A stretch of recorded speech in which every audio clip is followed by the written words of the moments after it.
Good evening, ladies and gentlemen. Welcome to Atlantic Bushcraft Adventures. Tonight we're on episode 254, and tonight's topic slash question kind of came from work today, and this is what I was just talking with Ben before we came on. So I was at work today. Somebody, caught wind, seen the bumper sticker on the back of the vehicle there, whatever it was, and knew I was into bushcrafting. And they basically asked me, what is the best kind of snow to build a shelter out of?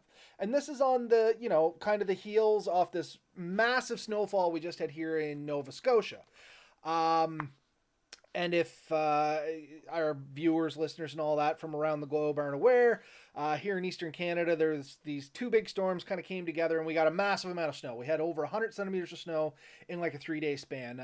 If you look on our Facebook page, I've been posting pictures up there trying to show people how much we've been getting. And it's the weirdest thing ever, because certain parts of the province got hammered with snow, like where I'm at, and then you drive like an hour over the hill, and Ben knows where I'm talking about when I say over the hill or over the mountain. There's like 8 inches of snow. Nothing. You know what I mean? It was so weird how it came through here. So everything north of Mount Tom, basically it slammed with snow, and everything south of Mount Tom, they had a typical snowfall. But in any case, back to our question. So they were asking what kind of snow is best to build a shelter, and the follow-up question was, how do you know when ice is safe to be out? And this was somebody that was getting new into the outdoorsy thing, and they just wanted some general guidelines for where they're out there and doing their adventuring. So I figured it'd be a good thing to drag on here tonight. You and I can talk about it a little bit, Ben, because this information may be interesting to other people, maybe not, but that's the joy of this. You know what I mean? We throw everything out there, and people can sort out what they think is good. Yeah. Yeah. Okay. So I did do some math the other day. It seems like every 10 years Nova Scotia gets dumped on like that. Is it every 10 years? I was going to say it's been a long time. The last real So big one was White One. no, No? no.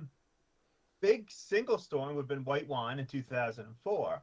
But then in 2014, there was dump after dump after dump. It was the year I bought my kayaks in Nova Scotia, and we had 5-6 feet of snow that year, and most of it all landed on Wednesdays, and it seemed like Oh, I remember that. That's the year I snuck down to Florida and left Mel here. And no, I wasn't down vacationing. I was down working. But and she kept calling me and talking about the storms. I think that's the same year that the big storm went through the upper states there too. They were shutting down states behind it. I can't remember what it was, but I remember like coming down through like Michigan, Connecticut, and all that stuff, and the states were literally closing behind us. But I know the year you're talking about. And yeah, you were right. It was like it wasn't one big storm like we got it's just in the last couple days or White Wand, but it was just nonstop snow that year. There was tons of it. yeah. So anyways, and yeah. So the question was, what's the best type of snow to build a shelter from? And I think the reality is almost any snow can be used to make a shelter. So the white stuff, not the yellow stuff, was a joke we made earlier. But yes, the type of structure you would build with that snow would vary based on the type of snow. And I think that's an important thing. And you pointed out quite rightly, if you picture like an igloo, which we rarely in the south where we are, Nova Scotia, even Newfoundland, and the snow is rarely quite right for igloos. It needs to be much more dry and compact. Yeah. Sorry, I was just answering some Matt here in this corner. So for anybody else, and I'm going to come back to your stuff there, Ben, but just so everybody's on the same page here, Matt's joining us, one of our bushcrafting brethren, and was just wondering how much snow I ended up getting here. And honestly, there's no way to tell, Matt. It's over 100 centimeters. That's all I can tell you. Up in Cape Breton, they're claiming it's between 160 and 180. And here where I'm at, just a little south of Cape Breton, like I said, it's over 100 for sure. The backyard's got about 8 feet in it, just like the not drifted, just normal 8 feet snow. But at the same time, I know there wasn't 8 feet of snow. It's just it blew so much, it gathered in large areas. And here where I'm at was one of the areas where it kind of gathered into. So I don't know, man, but it's a ton of snow. Yeah. So Ben, there is kind of differences of snow depending on what you're going to build. Like you said, for an igloo, the best stuff you can get is the styrofoamy stuff. And this is what you and I were talking about just before we came on. And everybody calls it styrofoam. And I always hated that description because when you're reading that, how do you clarify snow like styrofoam? So more accurately, I find is, you know, those green blocks you get that come in gardening that you like stick flowers and stuff in? How it's kind of like a solid block, but if you were to squeeze it, it would crumble. Yep. You don't have a clue. You're just humoring me, aren't you, Ben? No, no. I mean, even if you watch them do it, it's snow that you can actually cut and Yeah, pick up, like, and it'll maintain its shape, and it needs to be firm enough that you can stack it on top of itself. And exactly. that's exactly how they make it. They cut. I think they're between 6 and 9 inches thick, and you cut them, and you just keep leaning them, and they all tilt in, and you have to go kind of all the way around in a cycle. So the follow up to this, and I guess to more allude to the question that was asked, was the person was asking if they could use really wet snow, like snowman snow is what they called it, the stuff that you would roll around in balls and stuff like that. And you can use this for building other shelters. And not saying you can't use it for making an igloo, it's just going to be trickier because that styrofoam snow, or whatever you want to call it that we're talking about, you can make a fairly big block out of it. And comparatively to the size, there's still not a ton of weight to it. It's heavy, but there's still a lot of air in that snow, and that's kind of the secret to this. You got to get snow that's dry, because the more now we're gonna start talking in oxymorons. Dry snow because snow's water, but But what it I is mean is dry. it's fluffy snow. You know what I mean? It's like dry, fluffy snow, but it's compactable. It holds its shape, as you were saying there too. If you get the snow wet to where it's packable, yeah, you can make all kinds of shape out of it, but there's less air expansion in there, so you're getting a denser snow. For the same cubic size, you're getting much heavier snow, which means depending on the size of your igloo and the shelter you're building, that could lead to structural collapse. Now you're going to leave thicker and thicker and thicker snow to maintain the shape, but also if something goes wrong, that's so much more weight that's potentially coming down on you, right? So you got to weigh that stuff out. If you can get that kind of styrofoamy snow, it is really the best stuff because you can get a nice big block out of it. It doesn't weigh a crazy amount. I mean, it's still going to be heavy. It's not like picking up feathers, but it's not heavy like the dense snow if you had to pack it down into the same cube. Not to mention the dense snow, it's also going to turn to ice a lot faster. So any deformation that happens as you're building this thing is going to become very permanent and prominent. Um, so it's not that you can't use it. It's just a whole other ball game to use that stuff. So if you can get the styrofoamy snow, cut your blocks out like Ben said, that is by far your best method. So the idea in an igloo shelter is the inside, as you warm it up, it's going to turn to ice anyway. But the outside of it's going to retain that fluffiness. And we've talked about this in the past before. Airspace, trapped airspace equates to warmth. So if you're compacting down this wet snow again, as it turns to ice and stuff, it just doesn't have the same insulation value. It's more of a wind blocking thing. Still works, but it's just, you want the styrofoamy snow if you want to build an igloo. I'll leave it at that because I'm running in circles. Yeah. No, I think you said it pretty good there. You want the relatively lightweight. It needs to hold its shape, and it's generally it'll be a dry snow, and by that it's quite clearly when you pick it up, it basically falls right off your hands. It won't stick to anything. Where the sticky snow, the snowball snow, the snowman snow, you pick it up and you put it together, and it ain't coming apart very easily. But it'll also build up balls on your gloves. It also, like if you have a dog, they're gonna come in, they're gonna be covered with snowballs across their body. Like it sticks to everything, and that sticky snow, you can make almost anything with it, but you have to be kind of aware of its actual properties. And I think that's the snow we built our best forts with growing up, oftentimes, because that was probably the more common snow. So we had dense snow growing up because it would heat up a little bit, and it would get that stickiness, which was really good for snowmen and stuff. And you built thicker, more sturdy things. And most times we dug it out, we hollowed that out. So on that note, we can talk about how to design some structures out of snow. Just kind of as a quick blurb over on this stuff. So we talked about making an igloo. The way you make an igloo is you cut out the cubes and you stack it up onto itself. Now what you're getting to there, Ben, is basically you're piling the snow up and then you're hollowing out inside it, right? or do you have enough already built up? Because most of the ones we built, we always had a lot of snow. We would find a good drift. It had drifted up and we would hollow that out. You had to be careful with that, though, because like you said, it can be heavy. You have to maintain a certain thickness, and the trick we used for that was poles. And this is where I was heading with this. Thank you for taking me down that route. So explain, Ben, how do you use poles to make a snow shelter? So there's a couple of ways to do it, and probably the most easiest one to explain. If you have a known mound of snow that you want to hollow out, you go cut yourself as many 1 foot or 18-inch or however thick you want your wall sticks, and you push them all the way in, all the way around the material. And then when you dig, you only dig till you hit the wood. The other way is from the inside, you poke the pole out, and you tell someone to let you know when it pops out, and you sort of hold your hand at the thickness you want, and when it pops out, you stop digging.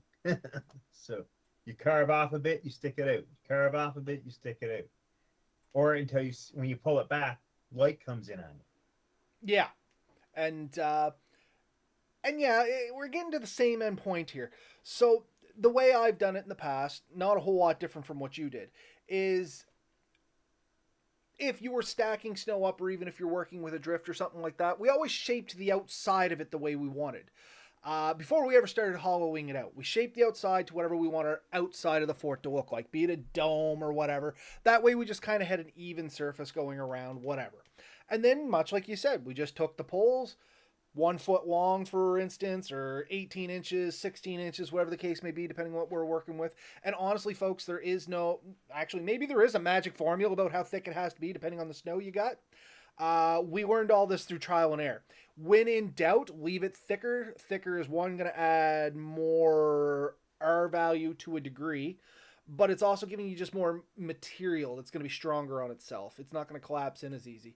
So anyway, take your 1 foot poles, shove them all the way around your structure so that the ends are pointing in, and just as Ben said, you hollow it out until you touch the poles. And then you know that roughly there is a foot, or whatever the case has to be, on the outside. And with Lily, with all this snow and stuff that's going on, that's how we were out there building snow shelters. And you know what? Now that I think about it, this could be a great short video. Yeah, and it's a great, if you have, like I said, a mound of snow, and if you don't have a mound of snow, there is a bit of a trick of how to build a mound of snow. And so it's best done on a bright day, a sunny day, and you take each shovel and you throw it up as high as you can in a pile. And as it goes up and it's in the light now, it tends to crystallize a bit more. And when it lands, it kind of forms a pack. So both the gravity of it hitting, plus the fact that it's momentarily in the air, the edges of the snowflakes kind of soften a little bit, and they bond when they hit the ground again. You form a little bit better than if you just piled it all up really quickly. So that was the method we used to use to build a mound, or up to improve a mound. And that method works really well for slightly damp, stickier snow, or good drifts, for sure. The next type I think we should probably talk about is really fluffy snow. Yeah, and fluffy snow, actually, before we move on, I'm going to address Matt in the comments here again. We've been having our own private little conversation. It's just easier for me to talk about some of this stuff. And this is kind of blowing my mind as well. So Matt's saying he lives in Illinois, don't think he gets an inch of snow in total. And all I can think is, well, I'm snow blowing out there. Like, the path just to my woodshed took me about 4.5 hours. And I mean, we're only talking like 25, 30 feet. By the time I had that done and I was coming back to go start the driveways, it had already snowed like another 5 inches on top of that. I'm getting like an inch an hour, realistically, is what it was falling there, Matt. Like, not an inch in total, an inch an hour is what we were getting here at one point, if not more, honestly. At one point, I just hid inside. I'm like, nope, it's just too much outside. This is insanity. I'm hunkering down. Yeah. Nomad joined us there tonight too. How's it going, Nomad? So yes, jumping back into this, white fluffy snow does serve a purpose, and it's actually a really good one to build modified shelters out in the woods. If I'm heading out into the woods and if something happens, survival situation, I do like seeing light, fluffy snow. I mean, all snow is good because it makes a great building material. You know what I mean? It's usually abundant here in Canada anyway. Like right now, you could build mansions out of snow. But realistically, it's a great resource because it's out there and there's usually a ton of it. Light, fluffy snow, it's easy to work with very little tools. And this is what I like about it. But it's not going to compact down as easy and be as malleable as the other snow we've been talking about. So you got to be a little bit more creative with this. You may have to make some sort of structure to support some of that fluffy snow. But that fluffy snow makes a great wind barrier and it adds a ton of thermal value. So even if you make like a quick lean-to style shelter and you don't have enough boughs and stuff there to be able to make a good thermal layering on it, you can cover that up and snow really quickly, really easily, especially if it's light fluffy snow. That's where I think this stuff shines. Yeah, and that's actually my thought too, is you build your lean-to, you build your little hut. Like if you can get some flexible branches and build a round thing, if you have a small tarp or even a couple of plastic bags, it doesn't have to be much to prevent the snow from going inside of that structure, and you pile it on. You just keep piling the fluff on. And snow does a lot of things. And one of it, you said it stops the wind, but what it really, really excels at is insulating. So the heat you build in, it goes out and it kind of hits that. It doesn't go anywhere. So inside of any of these huts, if built properly, you quickly build up enough heat that you're no longer as cold. So it could be minus 14 outside or minus 40. Inside, you can heat it up to probably close to or just above zero with very little energy. After that, you start to get melting and you get other issues. But yeah, a couple of candles inside of a good snow fort or hut will produce enough heat that you can, especially when you're working, go down to your long sleeve shirt, or even I've been in them with my t-shirt. It's cool, and if you touch the walls, it's going to be cold. But yeah, with no wind and the trapped air heating up decently well, it makes a really comfortable shelter. A couple of blankets, maybe some wool blankets, and a pad to get yourself off the cold ground, and you're not doing too bad. So, we are talking snow shelters now. Nomad, I see your comment there. Nomad's getting ready to drive through a snowstorm in Utah. Just be careful out there, friend. As always, we want all our buddies to stay nice and safe out there. So once again, just be careful, man, but have fun. If we're going to be building snow shelters, and while we're on the topic of snow shelters, there's a couple little caveats. I got them on a list here. I wanted to include them. I'm not really sure where to throw them in, so I'm going to throw them in here. If you're building snow shelters, remember ventilation. It's probably a little more important than a lot of the other shelters you're going to be building because snow generally will become airtight fairly quickly. Yes, you're going to have your entrance and stuff like that, but you still need some vent holes around the top, especially if you're bringing some sort of combustible inside. So even if you're running some candles or a little stove or a small fire, you need some ventilation going out the top. One, for air to come in. Two, for carbon dioxide to go out. And three, when you're dealing with snow, it's just so it doesn't get too hot inside. As Ben was saying, if it gets too hot, your shelter's going to melt. You know what I mean? You don't want water dripping on you at all times. Your plan is to get it right around 0 degrees. So hopefully the material you're wearing, whatever you're wearing, out there in that environment is good for at least 0 degrees. You know what I mean? And it's going to keep you warm. And as Ben said, if it drops down to like minus 40, you make it 0 degrees inside, it's way easier to stay warm while you're sleeping than it is to try and sleep outside with no kind of shelter. And that's all you're trying to get through on this stuff. So one, remember ventilation.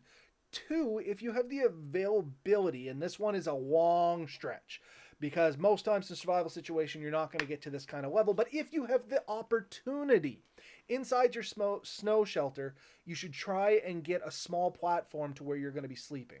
Try not to be sleeping in the very bottom of it because you are surrounded by a cold material. Cold tends to drop down. The coldest spot that it's going to be inside a snow shelter, at the very bottom. The closer you can get to the top, the more of your own body heat plus the other body, any heat in there is going to keep you warm. Once again, couple that with a little ventilation. Two, the other reason you don't want to sleep down on the bottom is if some does happen to melt, where's all that water going to pool, Ben? Right to the bottom. Right to the bottom. Yeah. Water has to flow downhill. You're 100% right. These are very important things. If you look at any of the Bushcraft books and videos, they'll show you that. You build that shelf, you get off the ground. Um, you do not want to try and have a fire. I have had fires in snow forts. It's not a great idea. You have to have a pretty good vent.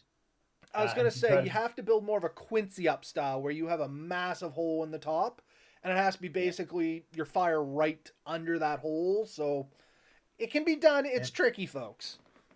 the radiation heat does cause everything to kind of like melt, and then if you're far enough away, it'll freeze. You get a very solid structure inside. You don't worry about collapsing so much anymore. But it's a lot of finicky work to make it work.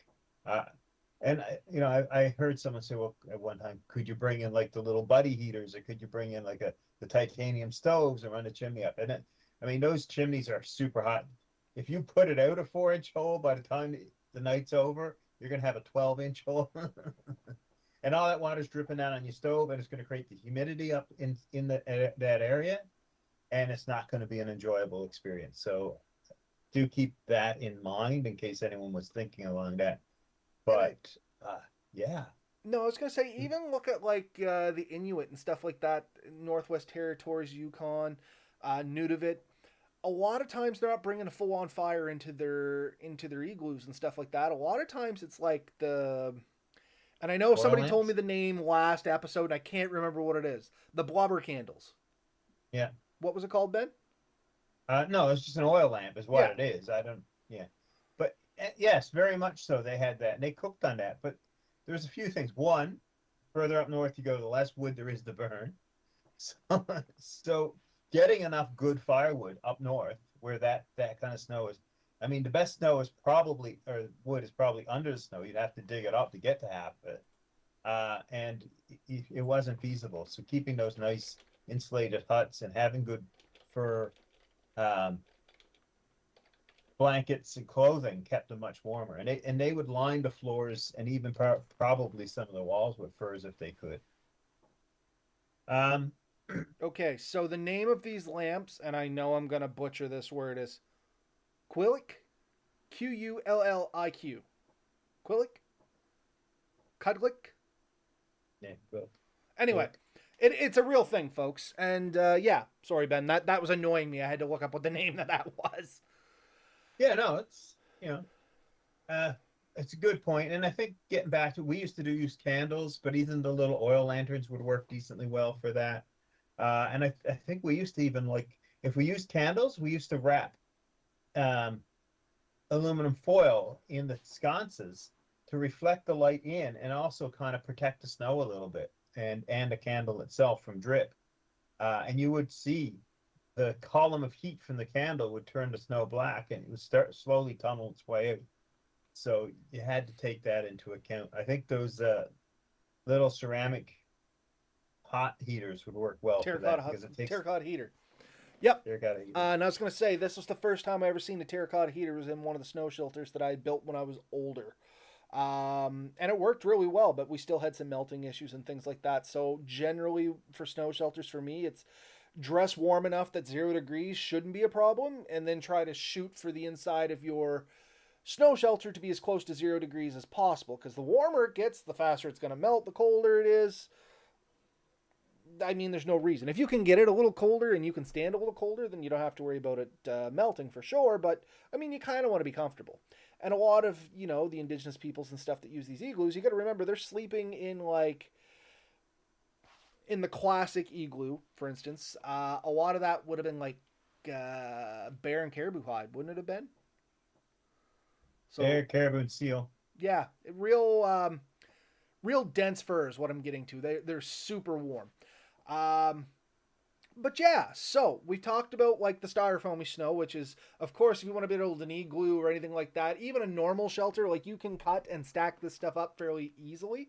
And another flip side on this, folks, is if you can dig into the snow, it is if you dig down or if you're cutting blocks out of this stuff and you build up around it, you're doubling your size for half the effort. Don't cut your block somewhere way away and then build somewhere else if you can get away with potentially building into the hole you're already creating. You know what I mean? But I mean, several things go into that too. Make sure you're not digging down into a swamp or something. You know what I mean? Got to know the area a little bit.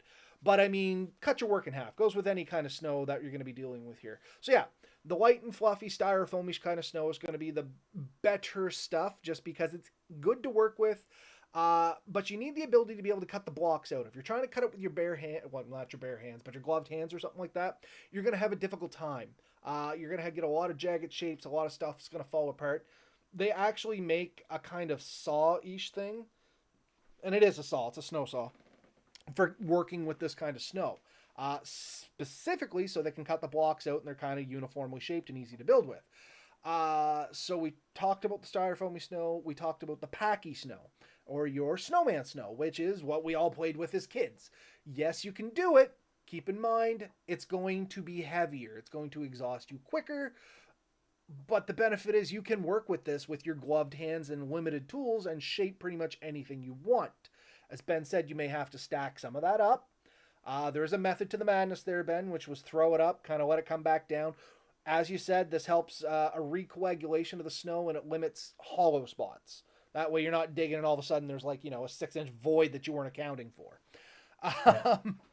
But yeah, you can work with that stuff. And then 2, there's the white fluffy snow, which is great to work with no tools, but it's not very packy, so you're going to have to build some sort of support. Yeah. So there is no perfect snow to work with. The thing is, you have to be able to adapt to the snow you're given. And these are just some ideas on what you can do with that stuff. So to dump a little bit away from snow for the moment, the follow-up question that I had at work was how to work with ice. This person was new to being in the area. They want to experience... Long story short, they want to try smelt fishing. They have seen, as they drove by an area where they were, they could see the smelt shacks out there at one point this year. And they were like, I want to try that, but I don't know when it's safe to go out there. So really quickly, you need... I'm going to suggest everybody looks this up. There are specific guidelines you can go with this. Here's the very loose version of it. Clear solid ice is going to be your strongest ice. You will only need a couple inches of that to keep you up, whereas you may need 5 to 6 inches of like the opaque ice, that kind of whitish ice. Think like ice cubes in the freezer that don't make that nice crystal clear kind of look. So what the non-crystal clear stuff is, it's imperfections, be it air or minerals or whatever, right? And that's all kind of weakening the structural integrity of the ice. You're going to need even more ice if it's like the candlestick ice, or if it's like the stuff that has voids and stuff in it. Generally, you're going to get this around like moving water, things like that. You know what I mean? It's forcing large air gaps and stuff in there. So once again, kind of a loaded question. The stronger the ice is, the less of it you're going to need. But how do you know if the ice is strong? The clearer the ice is, the stronger the ice is.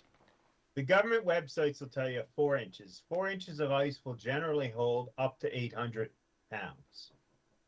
5 inches, 2,500. 6 inches, 1,800. 7 inches is 25 or 2,450. So once you get over 7, 8 inches, you can pretty well drive a car on it. Yeah, I was gonna say, surprisingly, it's not as much ice thickness as you would think to walk on it. But there's a lot of other factors that go into that. You can get some false structural integrity on ice, especially from like a shore on a pond or something, because that ice, as the water shallows as it comes to the edge, the ice might actually reach all the way to the bottom of the pond or lake or whatever the case you may be walking out on, which is giving it a little bit more structural integrity in one instance. Or the other side of that is if there's a lot of reedy stuff around, this is making a lot of holes in the ice, which is going to affect the structural integrity again. But yeah, long story short, as Ben said, you need a couple inches of ice. And anytime you see these ice thickness guides, they are based on clear, solid ice, not, once again, your opaque ice, pack ice, candlestick ice, things like that. We go over a lot of this stuff in ice rescue courses, and I'm not going to pretend to be a expert on the subject. So I suggest you folks look it up, but the short answer is, as long as it's nice clear ice, a couple inches, you should be good. when in doubt, don't go on the ice. Don't go. I mean, that sounds Yeah, silly, but it's true. When in doubt, don't go on the ice. I recommend this too. Go out with a pole, and my recommendation is cut yourself a good wooden hiking stick. Cut it probably at least shoulder height. Yep. There's a couple of reasons for this, and I bet you're going to get them all. But before you go out, you got this nice long thing, and hit the ice in front of you. And if the stick goes through, you don't go that way. You don't anywhere the stick you're able to push the stick through.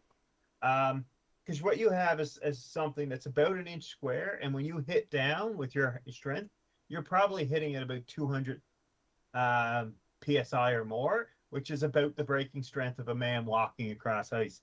So that keeps you pretty secure. That being said, if you do fall while holding a stick like that, the good chance is that length will probably be wider than the hole you fall through, and you'll be able to use that to help get yourself back out.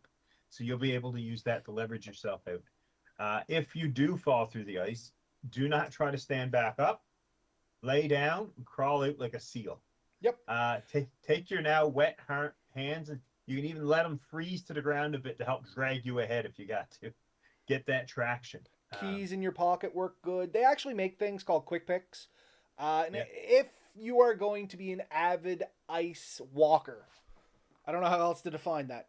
They're like $30. Get a set. Those things could save your life. But in a pinch, a lighter, keys, a multi-tool, anything you can do to get into the ice.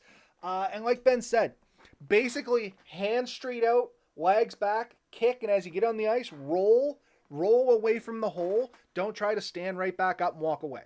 Number one thing people do is like, oh, I'm out of the hole now. They stand back up. Bam, they're right back down and do another hole. Basically roll a good distance away in the direction you came, because you know that ice is fairly supportive. Once you get a ways away, you can go to hands and knees and crawl. And then when you are on the ice that you are 100%, 110% guaranteed it's not going to break, then you can try and walk again. Worst case, you may have to roll or crawl all the way back to shore if you were one of those foolish people that decided to take their chances and go out on ice that was cracking right from the get-go. And here's something else. If you're out there with a dog or a kid or a buddy you don't like that much and they fall through, don't go help them. Stay back. If you can get a rope or tie some clothing together and toss out and get them to grab. But as they're struggling and flailing around, they're going to make the ice around them weak anyways. And it's just liable now you have two of you in there. And once you get that person out, if you're there with them, it is now going to be, whether you want it to be or not, your responsibility to help get them warm. And so try not to bleed off your good body heat before you absolutely need to, because you may need your body heat to help heat them up. And you also need your dexterity and strength to probably get a fire going or get them into a shelter or a warm vehicle or whatever you can.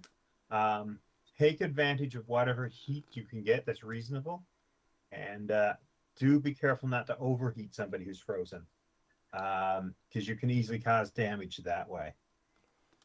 So you heat them up as quick as you can reasonably, but never using temperature much higher than body temperature. Yep. And just the follow-up to that is if you are able to heat the core up faster than the arms and legs, you're going to be much better off, because you get this thing called after drop, which basically the body goes into this survival mode, and as your extremities and stuff cool off, it says, hey, these parts don't need blood as actively as my heart, my lungs, my brain. So they're going to pull all that body in, they're going to shut down the capillaries and stuff in your hands, and that's why the dexterity kind of goes. And then if you were to warm those up aggressively for whatever reason, the brain goes, oh, hey, those extremities are warm again. I'm going to start circulating blood out there. So the blood rushes out to them. They're still relatively cold compared to the core. It pulls all that cold blood back into the core, and now the core temperature drops again. And that's what this whole after drop thing is. So the best thing you can do, as Ben said, get them out of the wet stuff. Try and warm them up gently from the outside. Try and give warm liquids to warm them up from the inside. And I'm not talking like a hot cup of tea, because these people may be so cold that you may have just burnt them. Like, we're talking warm, like you would give it to your 3-year-old kind of deal. You know what I mean? In a severe case, if somebody is really, really, really cold and you're worried they're going into hypothermia, it may be best for medical professionals to warm them up appropriately. Like, obviously, try to stabilize them. But once medical professionals get there, they have specialized ways of warming these people up appropriately to do the least amount of tissue damage and to try and stop that after drop or aftershock. We're talking about cold water here, and I think we've mentioned this in past episodes too. But just to remind everybody, cold water boot camp. You can find that online somewhere. I can't remember. I think it was a free course once upon a time. But cold water boot camp. They give you this 1-10-1 rule for cold water. Cold water is anything less than 4 degrees. If you fall into it, you got 1 minute to catch your breath, because generally when we fall into something cold, if anybody's ever splashed with cold water, you know you get that sharp inhale. You know what I mean? You got 1 minute to control your breathing or you'll start to hyperventilate. So if you're going down, prepare for it. I know you only get a couple seconds, split second decision, but try to prepare for it. Try not to do that sharp inhale and draw a whole bunch of cold water inside you, because it's cooling you down. If you can get control of your breathing within 1 minute, that means you have 10 minutes of useful dexterous movement with your fingers. And I'm not talking like, plucking the strings on a piano. Basically, when you tell your fingers to open and close, they're going to continue to open and close. After that 10 minutes, you got about 1 hour before you'll lose consciousness. And this is dependent on a lot of things. This is not written in stone. This is a general rule of thumb. So yeah, if you can remember the 1-10-1, that'll help you out a bit. Ideally, don't hang out in the water for an hour and be like, I got 15 more minutes before I'm going to start passing out. Get out. You know what I mean? These are in extreme situations. The difference between survival and camping, one's necessity, one is fun. One thing to keep in mind, though, is as you get out, if the air temperature is really cold, the air is going to be much, much colder than the water most times. And at that point, it's going to start evaporating that liquid off your body. And so you want to get out of that wet clothing as soon as possible and as dry as possible. And that's going to be uncomfortable. That is not something you're going to enjoy. So if you can get out of that wet clothes, get out of that wet clothes. And, modesty is no longer a thing at this point. Like, don't worry about that. And then try to get covered in something dry. So you may have to, like, bystanders or friends or whoever's around you, maybe they can give you a jacket, their pants, something else, so you can get your heat up. If you get a big sleeping bag, better get in there. If somebody can get in there with you and you can share that heat, that helps a lot. And that's something you're not going to cook somebody. You're not going to harm somebody with your own body heat, generally, unless it's extremely dire. And at that point, there probably isn't a lot you're going to be able to do anyways. And that damage may be done. But yeah, those are some things to keep in mind with that stuff. People have fallen in pretty cold water by themselves and survived. Yep. I can attest to this. I have done it. It's not fun, folks. But you'll be surprised what you can live through, in all honesty. Yeah. But, it takes some dedication and some planning. And you have to do the things you need to do as quickly as possible. So you may get out and think, oh my, this is too much. I just can't do it. You don't have time to think about that. You have to be acting now. And then you can have your mental breakdown and your stress later. That's okay. And at that point, it's perfectly okay to have those things. And you made a good point there about the mental stress and stuff like that. Keep in mind, as body temperature drops, cognitive abilities tend to go with it. So what I tend to tell people is make short-term achievable goals. Okay, you've fallen through the water. Don't start thinking, oh my God, this is where I'm going to freeze to death. What's your first immediate goal? Get control of your breathing. What's your next attainable goal? Okay, can I get out of this? Don't flail around. Take a second. You're in the water anyway. Take a good second or two. Plan how you're going to get out. Don't just start pushing up on your hands and stuff like that. Remember what Ben and Rob told you. Hands out, spread your weight out as much as you can. Kick your legs like a demon. Get up as much as you can. Roll away. Keep your body spread out. That's your next achievable goal. Next one, get to shore. That doesn't mean bounce up on your feet and run.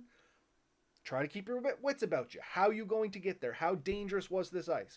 Once you get to shore, okay. Now I got to get dry. Does that mean I got to take off my wet clothes? What has to be done? What's the situation you're in? Maybe you're in the middle of the woods with nothing. Like, start planning short, achievable goals. It'll keep your brain thinking, but it gives you realistic expectations as well as kind of that dopamine fix when you achieve a goal you set out with. And in a situation like this, especially if it's dire life and life situation, that could be enough to keep you going. It's surprising. There's been studies done on achieving goals and how that keeps you motivated. The study I'm thinking of was done with rats, and Oh, it's a terrible study. It's an older study where they threw them in the barrel and let them drown, and they picked ones save and them gave last them, second. yeah, basically ones that they gave no hope of ever surviving. It was a very short amount of time until they drowned, and then they ran some of these rats until they almost drowned, and then gave them a way out till they recovered, and then threw them back in, which is cruel as hell. But anyway, this is how science was done back in the day. And anyway, these rats tend to live like 5 to 10 times longer, if I'm not mistaken. Like tread water for So that long. It was most of it was them, an if they had astronomical amount. most of them, if they fell in and were swimming, after about 10 minutes they gave up and died. But if they got saved before they died, most of them were surviving well over an hour. Um, so six plus times the time because they kept thinking they were going to get saved again. Yeah. So So I mean, mental state has a lot to do with what you folks can do out there. So make short-term, achievable goals, and you get that dopamine fix. You get that, oh, I'm accomplishing something fix. You know what I mean? It builds hope. That's what the whole study was about. It was about hope. yeah. Anyway, So real interesting study. Cruel, but interesting. yeah. Yeah. All these things are important. But yeah, you get out there. Something we said years ago, and I think is important. You build a shelter out of the material that you have the most of, right? So if you're in the winter and there's a lot of snow, it makes good sense to make shelter from that. You can do it, for sure. But yeah, I Yeah. think the last thing we wanted to talk about, and this is just to get your thoughts going, and this happened to me on a trip I did with a couple of bushcrafters. We went in them on a Friday or a Saturday, and it snowed while we were out there, and we ended up with about a foot of snow while we were in the woods, which seems it was great. We was wonderful. We had a great time. I think we spent 2 nights out there. But it meant that the roads were more or less now had a foot of snow, and we were way backwoods roads. And so, what do you do if you get back there and the snow comes down and prevents you from getting home as you had planned? Maybe your vehicle gets stuck. Maybe you can't see your trail that you took in. Maybe the trail is no longer as passable because of the snow. It's made it dangerous. What do you do? And I'm leaving that to you, Rob. What do you do? Oh, sorry. I'm going to be honest, Ben. I was answering something in the comments again. Okay, so snow comes down. You're over a foot. What do you do? Yeah. I mean, hopefully, before you went out, once again, we're going to play the safety advocate here. Should have checked the weather before you went out. But let's say you got out there and something happened. You're stuck now. So it So, called for 3 centimeters when you weren't worried about it, or 3 inches, and you said, that's nothing. I can easily drive or walk out of that. But then it landed. You got your 12, you got your 14, you got more. Like happened to you guys this weekend. This was yeah, not planned. yeah, we were not planning for this kind of, like, most of us were downplaying it, to be honest with you, being like, whatever, it'll be fine. And then it turned into a real cluster F. But yeah, so you get out there and you're stuck, per se.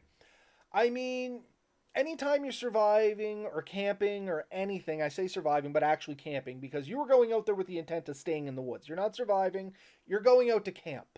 Surviving means you had no choice. It turned into surviving in this situation.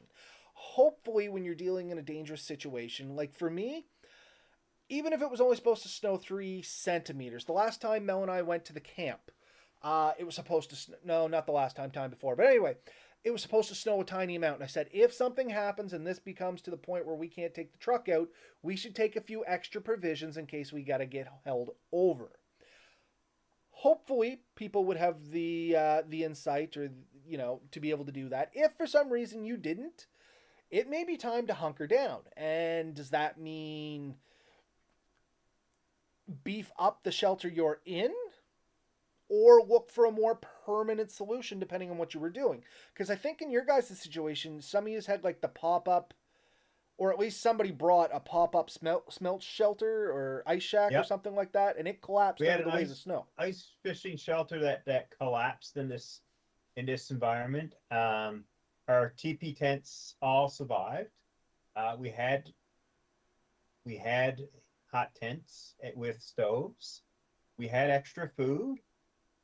We were pretty good, and fortunately, we had vehicles that were capable of driving it, and we did. But it always came to my mind, because this is the type of thing that could happen. What do you do? And there's a few things, and one of the things you didn't say, but I thought you were going to say, is you've let someone know where you're to before you left. Well, this is where I So was going with it after everything. Was I was going to say, yeah, hopefully with the extra supplies and stuff, when you don't come home on time, if you've put that safety net into place, which we advocate all the time, folks, safety number one, let people know where you're going to be to and when you're going to be back. If you don't come back on time, questions are going to be raised. Red flags are going to go off. People are going to try and check in with you. When they realize they can't get a hold of you, they're going to start sending search parties. Ben, you're a search and rescue guy. What is the average time for somebody to start being looked for? it really varies. It depends on.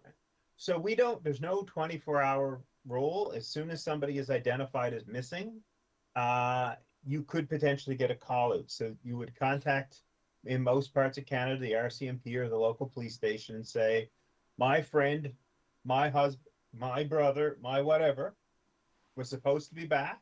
They're not. I can't get hold of them. This is where they're supposed to be. And they should send someone to check on you. If they get in the area and your vehicle's there and there's no sign of you, then most likely now they're going to say, well, we think this is a search, and they're going to call. Um, if you have a way of contacting people, I have the satellite item, which I didn't have for years, but I have it now. Most cell phones are pretty good, but if you have a way of reaching out, it could be a radio. Use that to let people know where you're to and your status. That'll help. But if you don't have that, make sure that you mark the area you're to and more or less stay still until you're confident you're going to be able to get out. So I've always recommended carrying some of the flagging tape. Take a walk, probably no further than so you don't lose sight of your shelter and your. But as far as out as you can without losing yourself, and mark a big parameter. So say you go out 100 feet and you put out markings at 100 feet radius, that's 200-foot wide radius now that people walking in the woods are more likely to hit. Where before you were probably contained and within 30 feet, you're now 200 feet wide. And that's much easier to find a 200-foot wide circle than it is a 100-foot or even a 30-foot circle. It's if you spend time in the woods, you're going to hit that parameter a lot easier. Yeah, like you said, if you need to beef up your shelter, make sure you have good supply of at least water. You can survive a long time without food, but not so long without water and shelter. So, What is it? The rule of threes? 3 hours. 3 hours three without. I don't know, can't remember 3 hours. 3 minutes without air. 3 hours probably without shelter. I was gonna say I think it's 3 hours without shelter when exposed to the elements. 3 days Yeah, without water. 3 weeks without food. yeah. So some of us longer, some of us can go a lot longer. Betcha I go 4 weeks, if not longer. but but no, it's very much true, right? Like you need to take into account that. So don't worry, you're going to starve to death. I mean, you'll probably be uncomfortable, but not starving for There's quite a a big while. difference between hunger pains and actual starvation. Yeah.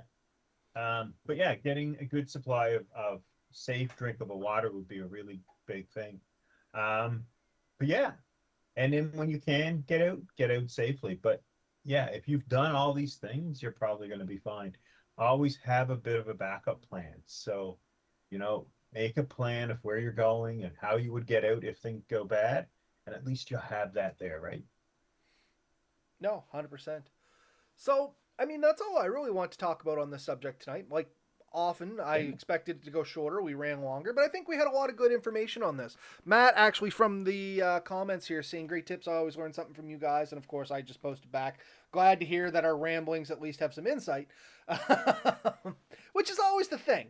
Like, we do kind of shoot around, we shoot our shots, but I'm glad that you folks out there do pick out these little tidbits of information, because I do know our ramblings, Ben, have golden nuggets of information buried in them. Sometimes it just takes us a while to get them out. Yeah, for sure. But yeah, no, I'm glad. I hope you guys all found something out of this that was interesting or useful. It is good to get out there. It is good to have fun. Weather can go bad. It is something to consider. A lot of us look for this weather. We head for this weather. When the snow is high and there's certain, meteorological events going on, as in snowstorms and stuff, some of us seek that. But those that do always have plans. We haven't, and we're confident we'll have a way out. That being said, things go wrong.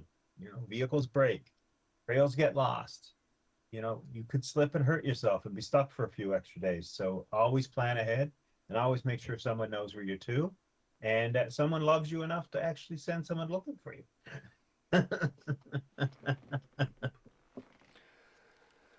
All right, folks, that's been another episode. Thanks for everybody that joined us. We had Nomad Matt in the comments. It says there's 5 people on here, so there's a couple people tucked away not saying anything. Thank you, folks, for joining us, too. We'll see you next week, same time. Get out there, get dirty, play safe, let us know about it, folks. Right on.